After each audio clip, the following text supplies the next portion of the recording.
So, when are they supposed to get here anyway? Rosa frowned, checking her watch. They're a little bit late, it seems. Probably hit traffic or something. Give it time, they'll get here. Eric sighed, interlocking his fingers behind his head as he looked up into the sky.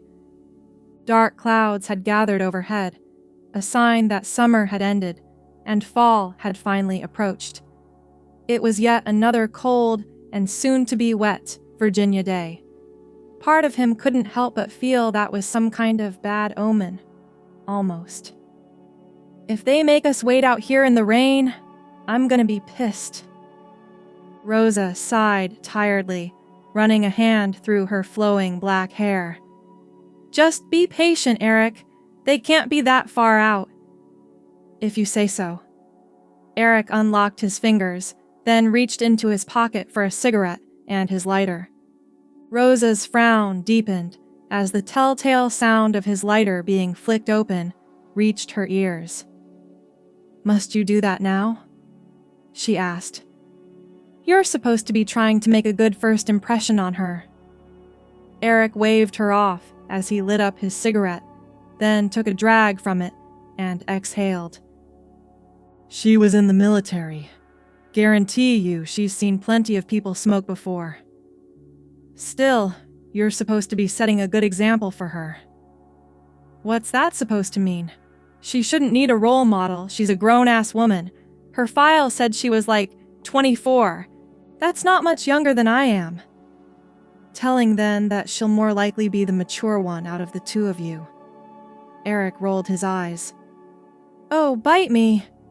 Rosa opened her mouth to respond, but didn't get a chance to, before her phone began to buzz in her pocket. She paused, then pulled it out to check her messages, her face lighting up as she did so. They're a minute out, she said. The moment the words left her mouth, she turned to Eric, giving him a harsh stare from behind her ever-present sunglasses. Behave yourself. Eric simply held up his hands in surrender before taking another drag from his cigarette. Rosa seemed intent on him playing nice today, and that was what he intended to do, especially since he'd already signed the paperwork saying he'd take 13 into his home. Part of him regretted it already. He'd underestimated exactly how much work letting another person room with him was going to be. The house was big enough for both of them, thankfully, but it was already bringing back memories of having to bunk with his squad mates in the Marines during the war. At that thought, the memories came flooding back yet again, and Eric grimaced as he forced them out of his mind. Once they were gone, he took a long drag from his smoke before pulling the stub out of his mouth and throwing it on the ground, then grinding it beneath his heel. Normally, he tried to make a point not to leave cigarette butts on his own driveway, but there were exceptions to every rule. He leaned against his garage door and crossed his arms over his chest, already craving another smoke. He held himself back, though. The last thing he needed to do was start chain smoking this early. Then again, Rosa had already stopped him from going for the cheap whiskey, so perhaps she wouldn't mind indulging him this one time. Eric was in the process of reaching for another cigarette and his lighter when a small convoy of black SUVs with tinted windows pulled out from around the corner and stopped in front of his house. He watched, curious, as several men in suits filed out, then approached the vehicle in the middle and threw the rear driver's side door open, allowing its lone occupant to step out. It was her, all right. 13 looked exactly the same in person as she did in her picture. It was all there. The flowing blonde hair, the artificial electric blue eye. It was downright striking. Eric's heart actually skipped a beat when he first laid eyes on her, and as if on cue, she reached for an eye patch on her forehead and brought it down to cover her artificial eye. This was a person who had to have a body count in the thousands, at the very least. Given the secretive nature of the Angel program, He'd be surprised if her actual body count didn't dwarf that by an order of magnitude. This young woman was little more than a killing machine, raised into a weapon that was to be pointed at humanity's enemies, and already he could tell that she had the scars to prove it. He was staring face to face with arguably the single deadliest person in all of human history, and yet somehow that thought faded very quickly when he saw how she was looking around at his home. She had the gaze of an apex predator searching for its newest piece of prey, and yet something about it was completely hollow. She was retired now, so all of the training, all the shooting and destruction and murder meant nothing anymore.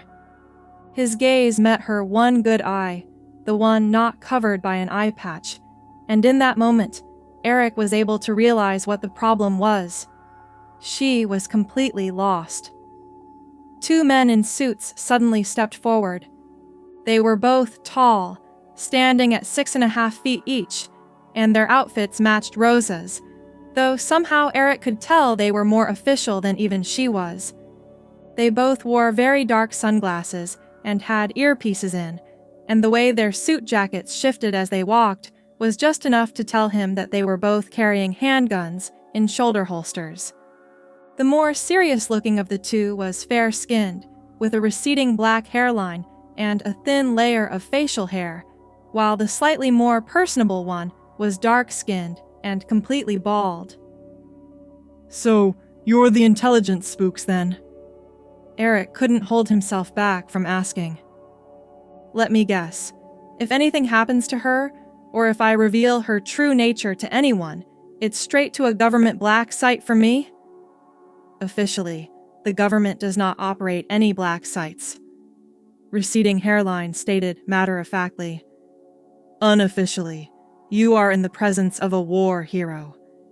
Do not let anything happen to her, or else." Eric simply nodded. "Well, if you're trying to keep this a secret, you're doing a pretty shit job of it. I'm pretty sure I see a few of the neighbors looking out through their blinds already, no doubt wondering what's going on. 13's face is known only to a select few," the other suit said, "and we've put together an extensive cover ID for her, which she has completely memorized by this point. You will be provided a copy, of course, should a situation ever arise where you will be required to validate any of it." Eric waved them both off. Yeah. Are you going to introduce us anytime soon, or keep talking my ear off about nothing and issuing implicit threats?" He thought of something, then turned to Rosa. "Also, where's my money?" "The money will be wired directly to your account on a monthly basis, starting at the end of this week," she reported. "Should she need anything else that you cannot cover with those funds, let us know, and we will overnight a check." Eric blinked, surprised. "Really rolling out the red carpet, aren't you?" "The entire human race owes its continued existence to the angels," the bald man chimed in. "No expense is too great for them." Before Eric could say anything else, both suits suddenly stepped aside and motioned for 13 to come forward. She didn't hesitate and marched over to stand between them. She stopped a short ways away, and then to Eric's chagrin, she did something he hadn't had anyone do to him in years. She saluted him. "Sir, Lieutenant Rebecca 013 or 13 at your service, sir." She rattled off, her voice almost completely monotone. Eric was taken aback. He stared at her for just a moment before grimacing, then waved her off. "You don't have to salute me," he said to her. "I'm retired. Have been for years. In fact, I'd prefer it if you didn't salute me." Still, 13 didn't drop her salute. Eric sighed tiredly. "At ease, Lieutenant." The moment the words left his mouth, she dropped it, relaxing slightly. Once that was done, she looked around once more, focusing on his house. After a moment, she turned to Rosa. "This is where I will be staying?" "It is." she confirmed with a nod. 13 said nothing further, instead turning back to examine the house once more. Eric stepped forward, clearing his throat. I can show you around, he offered. Let you know where you'll be staying and all that. He looked over to Rosa. Does she have any luggage to bring inside? I have my essentials with me. 13 cut in. I'll get those, Rosa said. Eric, show her around. We'll get everything out and set up. With that, her and the suits moved away, heading for the convoy of SUVs still lined up outside his driveway. Eric watched her go, then let out a sigh before turning to 13. I guess that's that then, he said. Come with me. I'll show you the place. Affirmative, sir, 13 replied. Eric forced himself to hold back from lighting another cigarette as they both stepped inside his house. And this is your room. Eric stepped aside, allowing 13 to look at where she'd be staying. She knew it wasn't much for most people, just a single bedroom with an attached bathroom, but to her, it was more than that. She'd never had a room of her own, even after moving on from training. Everything had always been shared with other angels, or at the very least, other soldiers and Marines. She took a few tentative steps inside the room, and after a few seconds, turned towards him with a nod. Thank you, sir. Eric's brow furrowed. Stop calling me sir. I haven't been in the military for years now. 13 blinked. You outrank me. We're both civilians now. Rank means nothing at this point. 13 blinked again. Affirmative.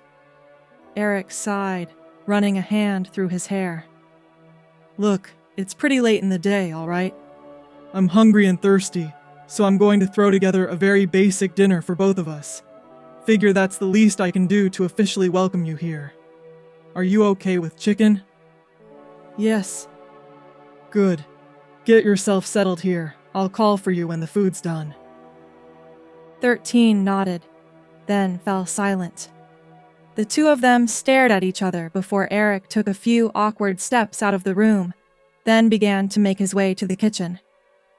This was a terrible idea, he muttered as he began to pull out the ingredients for a very basic lemon chicken. Still, terrible idea or not, they were officially stuck together now.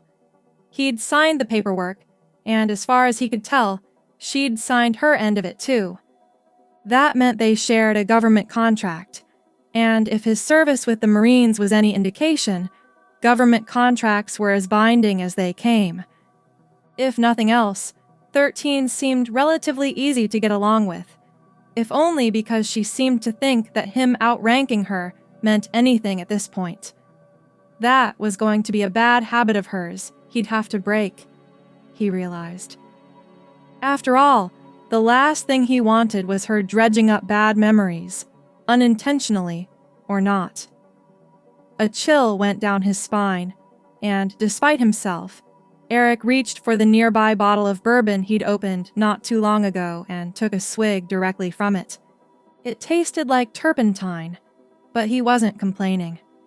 Anything to numb the pain. In any case, it didn't take long for him to get dinner ready.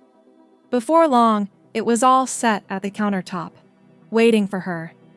He had already started eating on his own, and was just about to call for 13 when she stepped out from around the corner, far more quiet than he'd have expected.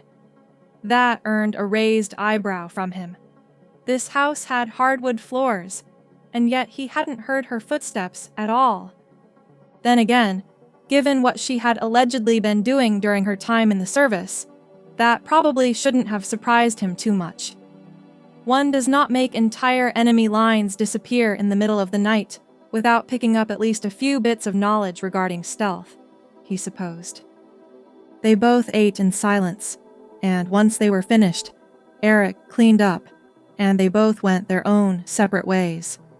He stared as 13 disappeared into her new room, closing the door behind her as she went. Hell, I don't know. He said to himself as he finished setting the dirty plates and silverware in the dishwasher. Maybe this whole arrangement will be bearable after all.